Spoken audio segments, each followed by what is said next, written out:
Nothing will crush a real estate investor's spirit like landlord stress. The difference between being successful and miserable in managing properties is education. Welcome to Landlord University, where landlords learn. Landlord University is recorded from inside the RentPrep office, where Stephen White and Jeff Pearson share the lessons learned from working with some of the most successful landlords. Welcome to Landlord University in the News. I'm Jeff Pearson, and I'm here with my co-host, Stephen White. How are you doing this evening, Stephen? Pretty good, Jeff. So got another episode of In the News, and this is an article that we put on the back burner a couple of times, but I'm starting to see it more and more in the news and all over the place. So I'm excited to bring Jennifer on for another episode and talk about Airbnb. So Jennifer, what can you tell us about Airbnb and what impact it's starting to have? Sure. Before, of course, I share this news story, I wanted to make sure the listeners understand exactly what Airbnb is. It's a website where people connect with travelers to rent out lodging in their homes. And it's causing all kinds of excitement with landlords across the country. So this news story took place in New York City. An anti-Airbnb coalition staged a rally, and they want the city to really crack down on this home sharing business that's springing up. There were politicians, community groups, landlords, affordable housing advocates. All of these folks gathered at a rally at the city hall to raise awareness. And their big concern is that Airbnb and this practice is illegal hotels, and that it's actually illegal in New York for Airbnb participants to rent out their apartments, especially without the leaseholders present. This group claimed that Airbnb is actively soliciting people to turn their apartments into hotels. Um, their concern is that the practice is hurting the hotel business and the community as well. And so this is a really big deal for landlords as this Airbnb gets more popular across the country. Yeah, and So, the so the what do only you guys think? the only experience that I have with it personally or here at RentPrep is we've been getting a number of strange phone calls, and usually you can tell it's somewhat related to this when people ask questions like, um, you know, I need to screen a tenant for a week. And we say, well, what do Mm, why just a week, or what's the background behind it, or why? And that's what it is. They're, essentially they're subletting their apartments, in these short time frames and time spans. Now, as an investor or a landlord, I would be furious. I wouldn't want this to happen either, to be honest with you, that, you don't know these people, you don't have a lease agreement with them, and what's to stop them from going in there and destroying the place, and really with such minimal liability on their shoulders to have any responsibility to it, especially if they're a traveler. They're on they're making their way through, so your chances of ever getting them to be responsible for anything that they've done, I think, would be a really difficult thing for any landlord to do. So I definitely see it as a problem for landlords, no doubt about it. But I guess there's probably a flip side to it too. um, if you got a renter that's having a hard time making the rent, maybe that's a good way for them to supplement some income, rent out an extra room, um, and help make the rent. But I don't think it should be at the cost of, at any kind of uh, legal liabilities that the landlord would have. I think there are a couple of things about Airbnb. I mean, obviously, there are some people who have purchased properties and are using those for Airbnb. They're essentially just leasing it out to these transient tenants, if you will, just like a hotel. And that's what's paying for their mortgage. That's the way that they're doing their investment. And obviously, in most communities, if not all, if you look at the letter of the law, it's illegal because they should be paying hotel taxes and meeting all of the requirements that hotels have from a safety standpoint and all those kinds of things. And that's one thing. But I think the bigger issue for us in talking with landlords is the possibility of a tenant wanting to use uh, their unit as an Airbnb place. So they're saying, hey, well, I'm going to be on vacation, or I've got a business trip for 3 weeks, so I'll just get some extra cash and rent it out on Airbnb while I'm gone. And that's one of the big issues, I think, to landlords, is that they need to be communicating to their tenants that they don't want this to happen. Right. Because, again, you're bringing people into your property that you have no information about. And Right. so I wonder it might make sense at some point to start to include some type of a clause in your contract saying you can't use these types of sharing um, websites. You know, you're not you specifically cannot use Airbnb and other sites like that. Yeah, and the only other industry that you can even kind of compare this to is a lot of those rideshare things. So I wonder if if insurances for cars, things like that, are they starting to write that into their policies as well? I would expect so, but I haven't heard whether or not that's happening. 'Cause I would imagine that some insurance companies would have a big problem with that, right? With yeah, essentially you're being a taxi, right? I mean, I realize Exactly. it's ride sharing, but ultimately you're taxiing people around and you're increasing your liability of having people in the car and getting into an accident and having all kinds of issues there. So I don't know, maybe I they're going to pay. think I think as far as those the insurance companies go for the cars, I think it's written in the sense that it says you can't use your car for commercial use, Mhm. but it's probably one of those things that you'll start to see them say in big bold letters, you can't use this for those types of ride sharing businesses without getting a different policy. Right. Yeah, and I can definitely see landlords starting to include this in an addendum somewhere. I mean, there's already a lot of addendums out there and a lot of language that's been written for, specifically addressing subletting. So I kind of see this falling under the same category. And again, we see it kind of randomly here or there. It's definitely not anything that's huge yet or caught on huge, but the few times that I have seen it and have seen it work, usually there's good communication. We just had a couple of weeks ago a tenant who called and said, "Hey, the landlord's given me permission to sublet the apartment," and he said, "As long as I'm the one who finds the tenant."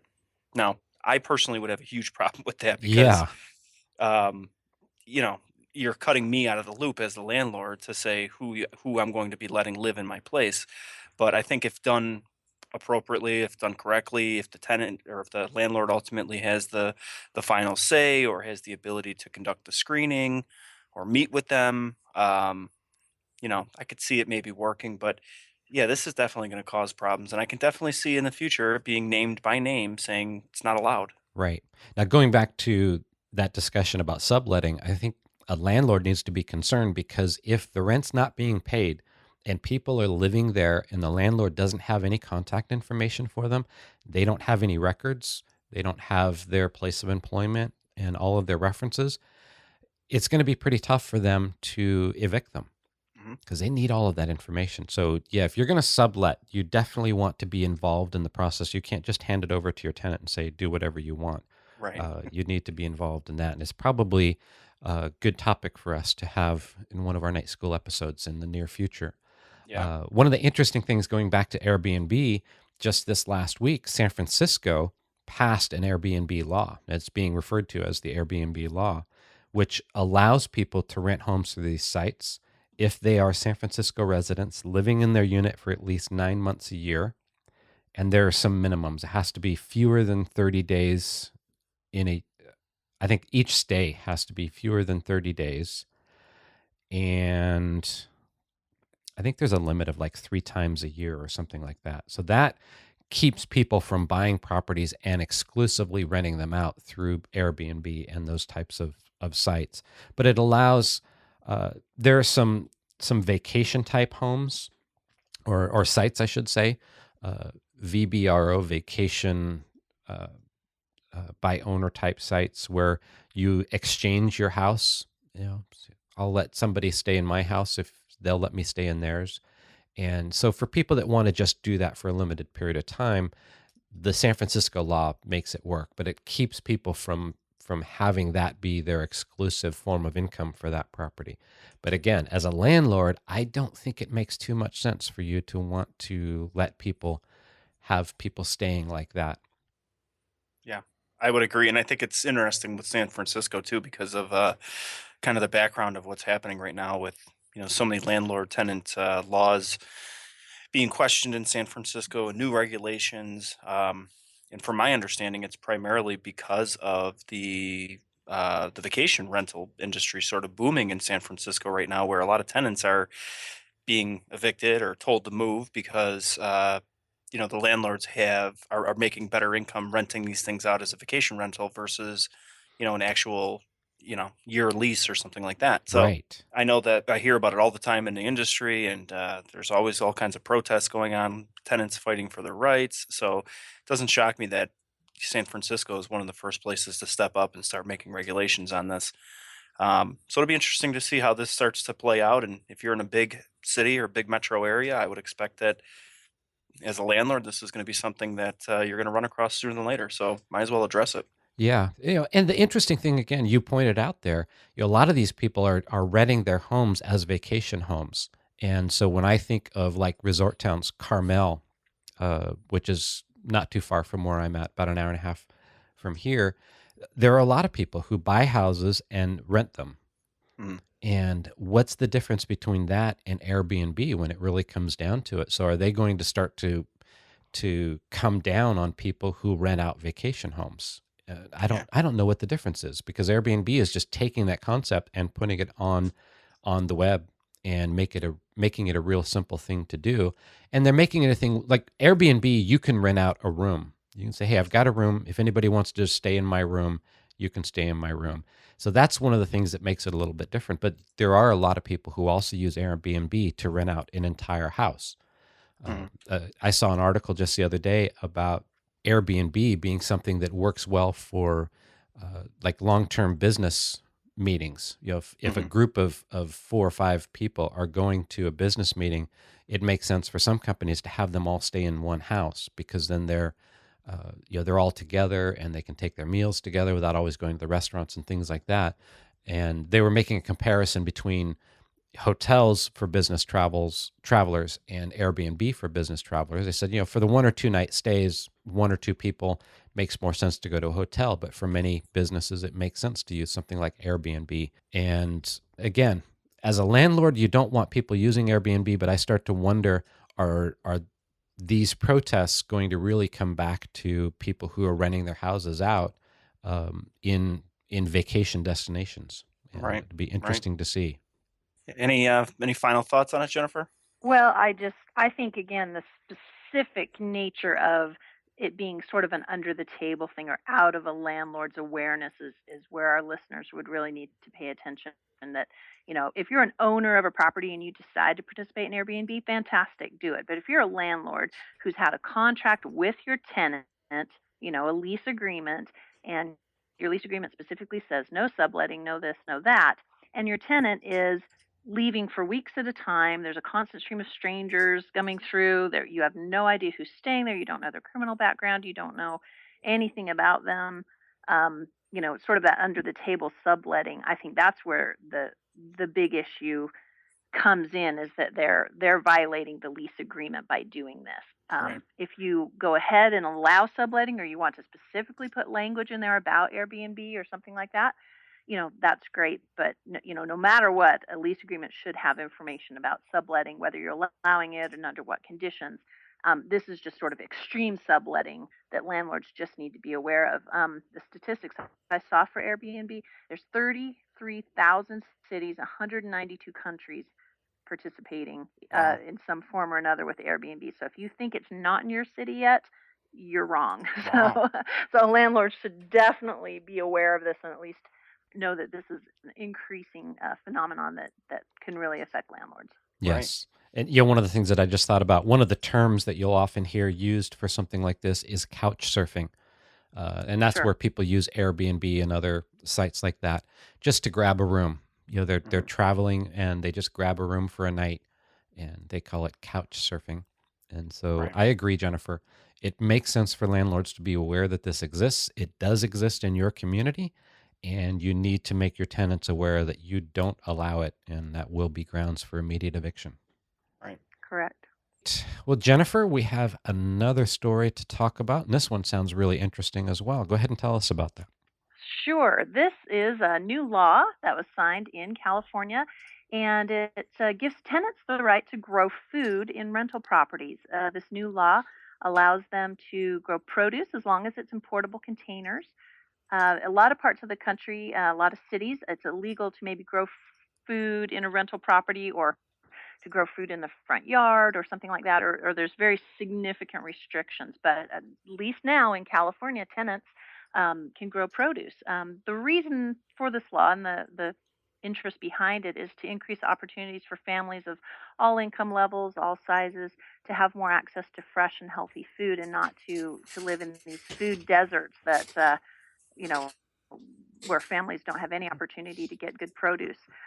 So now HOAs and landlords, they're very limited in what they can enforce as far as restricting their tenants from growing food. I think it's a pretty big impact for how landlords can manage their rentals in California. I agree. Now, one of the things that they say is that it's in 1 or 2 unit buildings. So if this is a multi-unit complex, it doesn't apply. But for 1 or 2 unit buildings Correct. where there is a backyard, it makes a lot of sense to allow people to grow food in portable containers. And Steve and I have talked about in previous episodes of Night School about landscaping and what people can or can't do. And we suggested that it makes sense to give people an opportunity to have a garden where they can grow food and vegetables and things like that. But this gives tenants the right to be able to do it, but it restricts them or limits them to portable containers, which makes a lot of sense, because if you spend a lot of time, a lot of money on preparing the landscaping in your backyard and everything looks nice, you don't want tenants coming in and tearing up the lawn and planting a garden. And so it gives you the ability to let them grow their vegetables, and at the same time, they're not going to be tearing up your lawn to do it. And I think it Sure, makes it's a all lot of about sense. being reasonable. It's Exactly. about being reasonable. Yeah.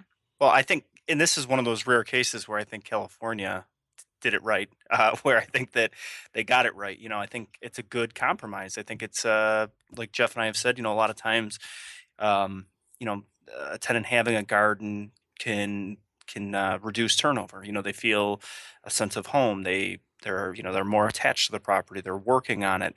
But like anything else, it needs to be you need to watch over. You need to be able to approve things. You need to be able to go in and say, okay, you know, you could put it here, you can't put it there, or this is okay, this is not okay. And of course, obviously, the portable containers. I'm just thinking in terms of turnover. It's a heck of a lot easier to remove a couple portable containers than to lay new sod down because they tilled up a half an acre of the front yard to put a vegetable garden in there. So I think it's a good compromise. I think everybody wins in this case. Yes, absolutely. Now, talking about that right now, because we're still in a drought, who knows how much rain we're going to get this winter.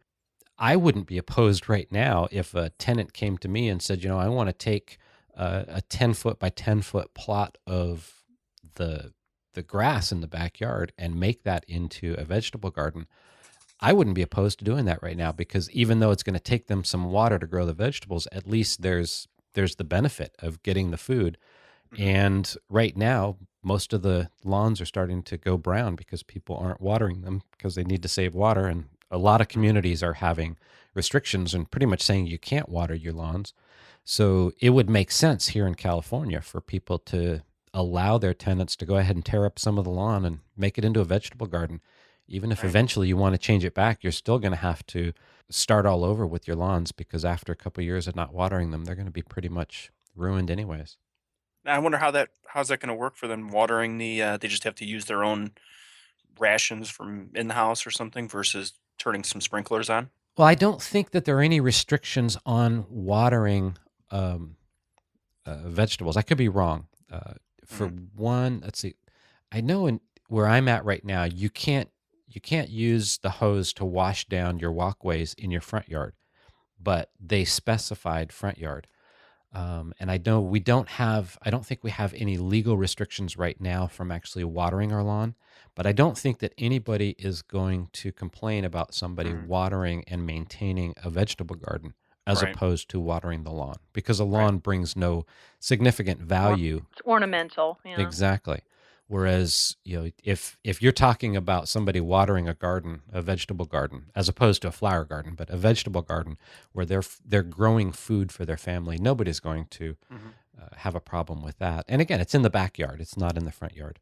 And most people water their gardens, their vegetable gardens, appropriately, whereas many people overwater their lawns. They run for 10, 15, half hour, and the water starts running down the gutters. Whereas you don't see that with vegetable gardens. People who have a vegetable garden tend to water appropriately, so it's not a waste in any sense. Right, right. Yeah, and an interesting spin on this is I'm in in the Northeast where our growing season is very limited. Um, Around here, there's a lot of these hydroponic places starting to pop up where people are growing inside. Really? They're growing their gardens and vegetables, or their vegetables and all kinds of stuff in the house. So it's another thing for that a landlord needs to be aware of too. Uh, it's worth mentioning, at least, what do during an annual inspection, if you walk through and then, it looks like the produce section of a Costco or something, and you want to make sure, hey, listen, here's some specific rules on growing things in the house. And obviously, if you're in Colorado or California. California, there's some other things that you got to worry about them growing in the house and what the restrictions are there as well. So, not just outside, but I think a lot of it's going inside too. For a lot of different reasons, but cold weather is one of them. Yes. So very interesting. It really is. It is. And again, my suggestion to landlords is wherever you can, help and allow your tenants to grow vegetables when it doesn't interfere with your property. Right. Certainly, the front yard makes no sense. And as Jennifer Right. mentioned, many communities have restrictions against vegetable gardens in the front yard. But in the backyard, is there a place that's appropriate for them to maintain a vegetable garden? And if there is that space, let them do it, because Yeah. it will make it feel like home to them. They have a stake in that Yeah. property, and that's what you want with a tenant, is you want them to feel that this is their home and they're going to take care of the Right. rest of the property better because they feel they belong. It's theirs. And I'm all for taking a good idea and running with it. If you're a landlord who's not in California and you're on the fence on this subject, take a page out of this book here and say, you know what, here's a good compromise. I'll allow you to do the garden, but you have to have it in portable containers and set the ground rules. But what a great compromise. So Yes. I think this is something that really could affect all the states, everybody, landlords everywhere. If it's an issue, if you've been struggling with the idea of it, or you got a tenant that's interested in it, I think this is a perfect compromise. Make them put it in portable containers. That way, if there is the worst case scenario of a turnover or eviction, whatever, you're not dumping a ton of money re-landscaping and cleaning up their mess and everything else. Exactly. Really makes a lot of sense. Yep. Well, great. Steve and Jennifer, thank you very much. Appreciate it. And I look forward to talking with you guys about some new articles next week. All right. Thanks, guys. Thank you. Thanks for listening to Landlord University. And remember to visit rentprep.com/landlordu to see show notes and access free resources like forms and guides. And be sure to check out Jeff Pearson hosting his own hit podcast at thementorimpact.com.